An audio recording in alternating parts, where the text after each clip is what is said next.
Maybe your picture will hang on a wall in some building and maybe it won't. But either way, for them, it will get easier with time until they mostly forget you existed to begin with. No corporations, no alliances, no beneficial interests as they like to call it in the industry. No matter what you do, will continue to validate your ideas as legitimate. We got crews coming. This is Surviving the Streets podcast, episode number 4, and this is the first narrowly focused podcast on personal development and provoking thought. If you have been here for a while, you have seen some changes, but it's all been for the better. The goal here is to keep improving, keep getting better, and continue to weather the storm. Everything is a work in progress.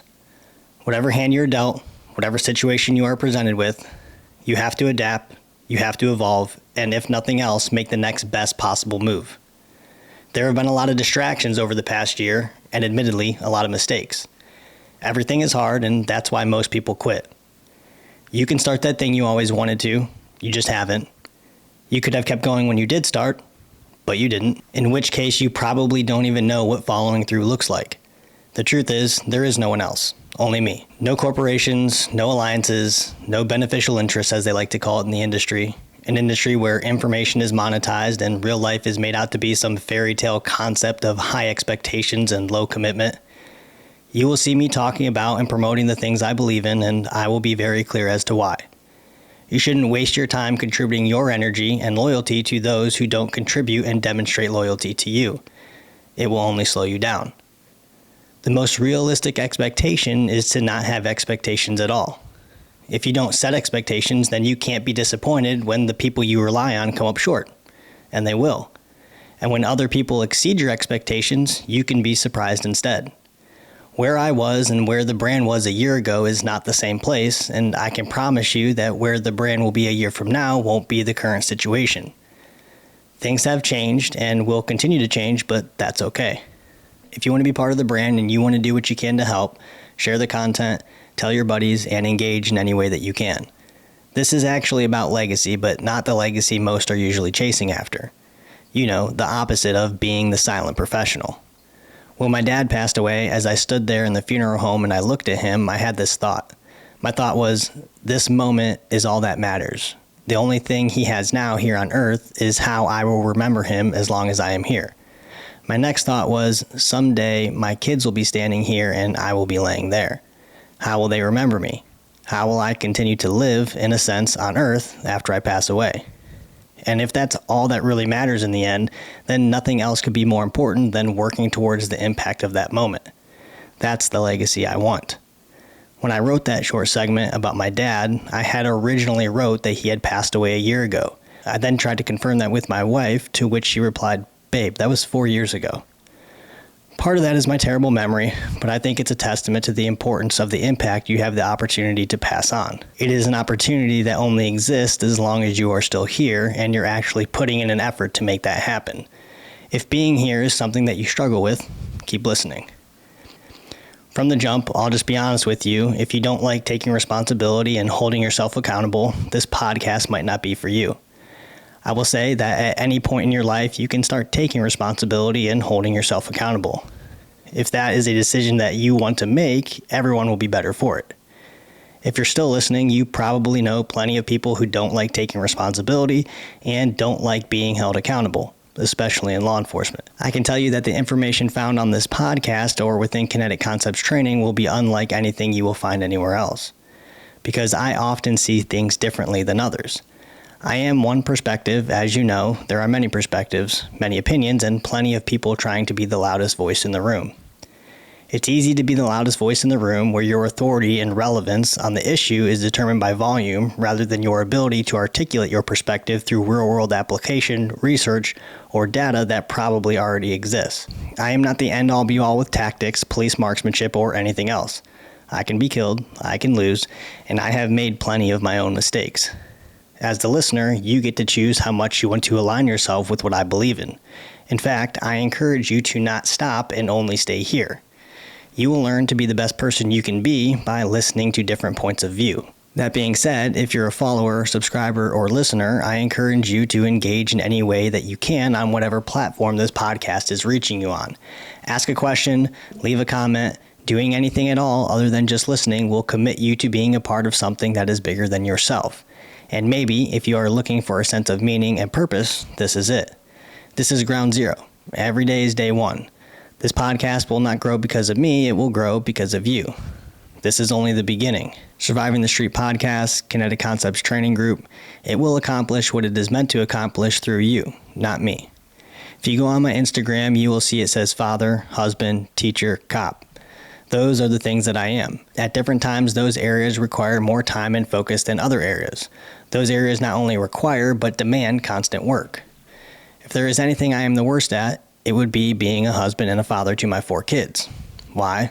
Because that's actually hard. And most of the time, it feels like you can never do enough. There is no top of the mountain, which means there is no end. There is only keep going and keep improving. There is no arrival. There is no I made it. It doesn't exist. I am not seeking success because I do not know what success is. My family will always be the most important thing in my life, and it should probably be the most important thing in yours. Because when no one else is there for you, they will be. If something happens to me, sure, some people will come by, some people will call, but eventually those phone calls will stop and eventually they will stop coming by. In fact, something happening to you might be what's required for some people to acknowledge your existence. That's just the way it is. How old are you? Where do you come from? How far removed are you from the friends you had in high school, the friends you had in the state you moved from, the friendships you had in the military? The point is, people move on, people change, and where you are right now, along with the people you might think care about you, can change in an instant. And that likely will change as you continue to make different decisions with your life. Your family will be the ones taking care of you, and they will be the ones that will have to live with you not being here. So to not place them as the most important thing in your life is a mistake.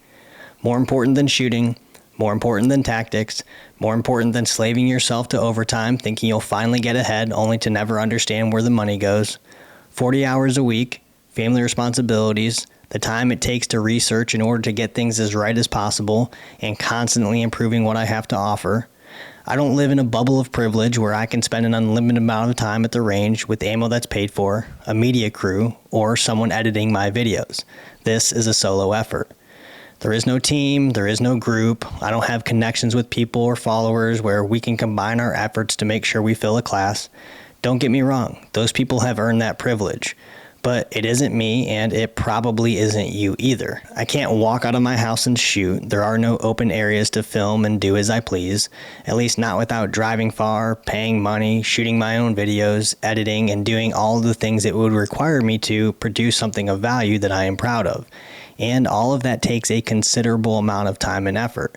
Therefore, I have no other choice other than to prioritize my time and effort on what the most important thing is right now. And that thing changes frequently. I do not train for fun. I do not train for competition, clout, or Instagram. I train out of necessity because my job requires me to be capable and competent in order to have a high accountability, reduce my liability, and increase my chances of survival.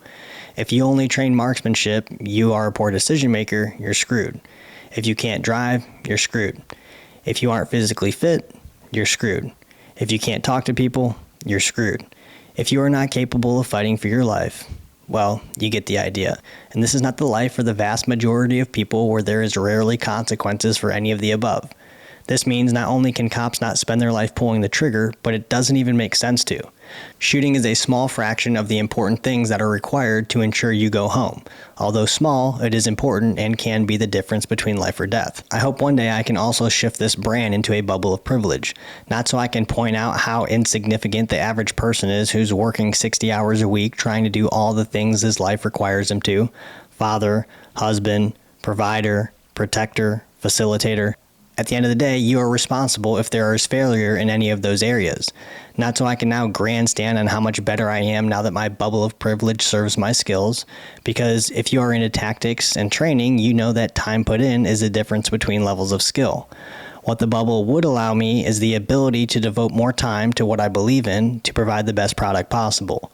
I have decided to devote everything to what you see and hear from Kinetic Concepts and Surviving the Street podcast. When dealing with critical situations, you have probably heard me say it's either full go or no go. What will get you killed is the halfway in, halfway out mentality, the hesitation.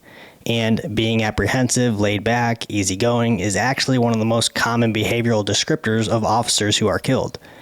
There are major sacrifices being made here. The way I see it, I can either pay now or pay later. This is full go. Every move takes a considerable amount of time. With time comes knowledge, understanding, and the ability to do things a little faster without sacrificing the quality. I knew nothing about cameras. Now I know a little. I knew nothing about lighting. Now I know a little. I knew nothing about editing. Now I know a little. Everybody starts somewhere, and somewhere is usually zero. The vast majority of people with opinions, quite frankly, know very little about the things that I talk about because the time they have put into understanding the why and actually committing themselves just doesn't add up. Again, time put in usually equates to levels of skill. So it's true that if you haven't put in the hours required to understand, then your information may not be as valuable as you think it is. You can't try to win at a game without clearly establishing the rules. While it's fun to make statements and try to make people believe they are factual or provide an answer to a problem without any real-world information to back it, it leads down a path towards entertainment and sales rather than progress. Entertainment is easy, and solving problems and making progress is hard, which is why most people go for immediate gratification, the easy road. Nobody wants to put in the time for you or your mission while it's small, and all you have to offer is a passion for how good you know the information is. One of my areas of focus is police marksmanship during officer-involved shootings, and what I guess some haven't figured out yet is that my body cam critiques you see on Instagram, I am not critiquing marksmanship, because there is no marksmanship involved when you are pointing your gun and pulling the trigger to slide lock without any consideration for your sights or target difficulty. I spoke with an officer the other day from another state for about 3 hours. I have had many conversations with cops I don't know from many states away regarding officer-involved shootings that they were involved in. And oftentimes when I speak to them about my concepts, ideas, and methodology, they have this aha moment and say things like, "I've never thought about that before." The reason that they are able to do this is because they are comparing what I am saying in real time to their actual real-life experiences. If you do not have those experiences, or should I say, if you have never been exposed to those experiences, then that information may seem foreign to you. Again, you can completely discount the information if you don't think it applies to you, or you can find information within the information that does. As you increase your levels of skill and understanding in this space, you should take what you like and discount what you don't. At the end of the day, I can almost guarantee it will be information you otherwise did not have. Even if you think the information isn't relevant to you or you disagree, it may not be that it's wrong, but instead that you haven't had the experience yet to relate the information to. You can even go as far as to unfollow, unsubscribe, or put yourself in a box by listening to someone who only says the things that you want to hear. I have been fortunate enough to have the opportunity of speaking with men, police officers, who have been involved in engagements. What makes these men men is not the incident or the act, but the humility it actually requires for them to grow and learn from their experiences, which generally in law enforcement is a rare quality. When I engage in these conversations, I lead the conversation with honesty. The reason this is at the forefront of conversation is because I want the best available information, the real information. I'm not looking for accolades, I'm looking for answers. And if you have been involved in these conversations, call them critiques or debriefs, you know that these conversations can't be handled by some men, and they often feel like dishonesty protects them from the persona they have built for themselves. Because this conversation requires accountability, it requires responsibility, and oftentimes requires admitting to failures and shortcomings. Almost routinely, officers involved in these incidents want people to believe they did well. It's human nature. The problem is that when we are not honest about what we saw, what we did, or how we were feeling, it closes the door on the opportunity to actually understand what happened. And personally, I haven't encountered any other person who is as interested in what actually happened as I am. Not the perception of what happened from a 1080p camera with a scratched lens pointing at the ground, or the perception of what happened based on the only things most people care about, the end result, or the perception of what happened based on what we think and believe instead of what we know. When looking at officer-involved shootings, it's usually not only difficult for me to accept the outcome, but it's also hard for me to accept the circumstances that got us there. Because if we are holding ourselves to the highest standard, then the bar is actually quite high, and it's rare everything is done right, although it does happen from time to time, and those incidents also deserve acknowledgement. While the vast majority of people are comfortable accepting the outcomes, I am using these experiences and real information gathered from officers and my own experiences to develop my own process for implementing what I can prove works, which can actually be measured. In a book called Evaluating Police Tactics, it says police tactics have largely been developed from personal experiences, intuition, and from positions of authority. You know, this is the way we always done it mentality. Nearly anyone can throw up a CQB class, but the pool gets smaller when you ask people why, how, when, and what other options are there available to us. Anybody can say, we can what if all day in order to avoid the reasonable issue you brought to their attention, because providing a reasonable answer to what if in response to something you are being told is the only way of solving a problem, probably exposes them to something they had not thought of, and addressing your what if actually validates your intelligence. You couldn't possibly have something to offer a person who knows everything. In my experiences, there is very little effort being done to find answers and to also take the time necessary to develop solutions. The opportunity is there, but it takes time, energy, commitment, which most people are not willing to endure or sacrifice. How important is the actual work if you hardly spend time to get it right? I have been fortunate enough in my lifetime to be part of several team environments. I played basketball from 3rd grade all the way through my senior year in high school. I was a Marine Corps infantryman, and as an officer, I have been exposed to various team environments at different levels. Through my childhood, I learned how to be independently capable absent of a team. It was a skill I acquired because it was necessary to survive, maybe from more of a psychological perspective than a physical one, and what I learned about teams while being the most capable individual possible is that they are great when the individuals who make up the team are by themselves capable. Over all the years and experiences I have had in my life, I can tell you this. The only thing that makes a team great is whether or not the team is made up of collaborators towards a common goal. Individually capable men operating individually doesn't increase the capability of the team. It leads to individuals chasing meaningless recognition. Collaboration requires thought. It requires input. It requires careful consideration. And while thought and input are required, it's meaningless if you do nothing with it. In this tactical space, instead of collaboration, there is often a conflict of competing ideas, while also failing to recognize that this job isn't a competition amongst men simply trying to be the one who is right. When there is more emotion involved in being the one who is right, the opportunity for progress is lost. Because the way people see it is, if your idea is now the better idea, they are no longer the guy. What it's actually about is using the best information available to assist in the decision-making process, regardless of where the information comes from. After all, what your family considers their livelihood, that being you, is ultimately at stake. When you decide to sacrifice input for being the one who is right, you reduce the safety and security of everyone involved.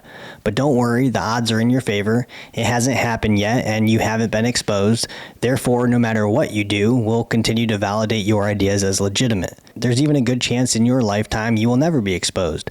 Maybe that's okay for you, but you won't hold that job forever, and the mentality will transfer to the newer generation as it has for many decades. I have seen instructors come in and teach a group of people great information, the group being very receptive to the information and finding it valuable, whereas the same information presented by someone else is dismissed. Not because the information isn't good or valuable, but because the source isn't elite or the brand name isn't quite big enough. Same information, different source, presented in the same way, different outcome. The bar has never been lower, which in a way is a good thing for you, because that means it really doesn't take you a whole lot of consistent effort to be above average. The confusion is that when people think skill level is what makes them above average, while also having terrible morals, while also treating people poorly, while also spending more time at your job than you do with your own family. Skills are not livelihood, but they can keep you alive, and for that reason they are important. It's okay to have fun, meme things into oblivion, and jump around on the range, but that doesn't compute well to the reality of a widow being handed a flag folded into a triangle. That's the difference between information supporting a mission and entertainment. While entertainment is more popular, gets more clicks, likes, and followers, it doesn't change the only outcome that actually matters. And some, or most, are willing to sacrifice what makes sense for things that are truly meaningless and hold no ethical value. Everyone is free to do as they please, and I don't mean any ill will. I only draw these comparisons just in case you don't see the difference between the two. I do not live a life of entertainment because entertainment isn't reality. In a way, the industry, if that's what you want to call it, in my opinion, is very good at romanticizing even the bad times in this way. It could be that some people are so far separated from suffering, but it's more likely that they are simply living in a world of their own, where the question instead is, what do I get out of this?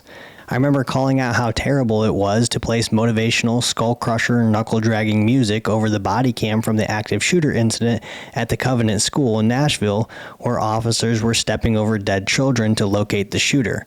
Why would people do that? Entertainment, Hollywood, sacrificing what's right for all of those meaningless signs of affirmation. Most people live in a comfortable place of no implications, no jails, no newspapers, no hospitals, playing pretend, if you will. It's not wrong, just a lot of fun instead.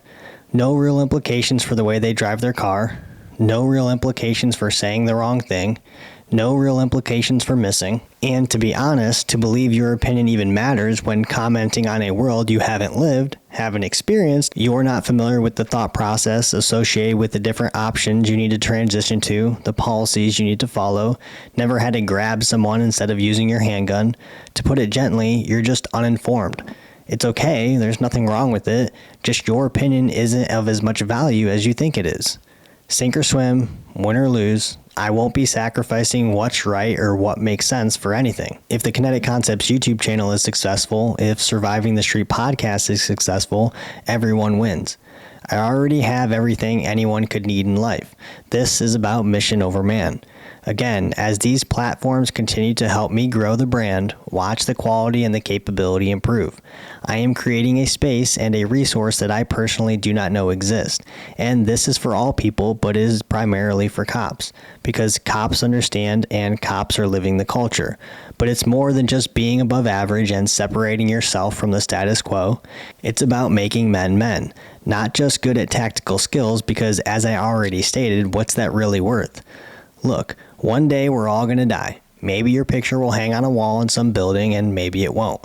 But either way, for them, it will get easier with time until they mostly forget you existed to begin with.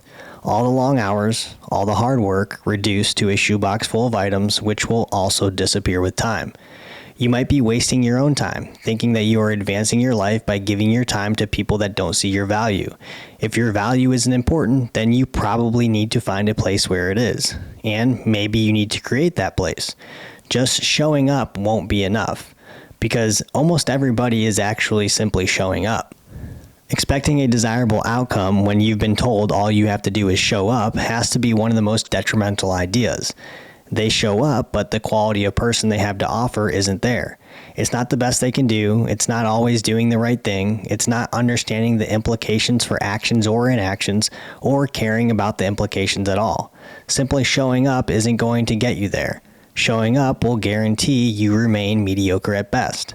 It has little to do with the fact that you are present along with everyone else, and much more to do with what you are doing to separate yourself from them. If you can't find someone who can sit across the table from you and hold a meaningful conversation on whatever that topic of discussion is, then you can consider yourself a subject matter expert. It becomes very problematic when your perspective is supported by verifiable facts and theirs is supported by one or two personal experiences, intuition, and authority. If you do decide to have more verifiable information on that topic, that also means there will be many more of them on the other side of the table. Remember, time put in equates to levels of skill. If you enjoyed this podcast, engaging in any way that you can will help me reach more people just like you. I'll see you on the next one. We got crews coming.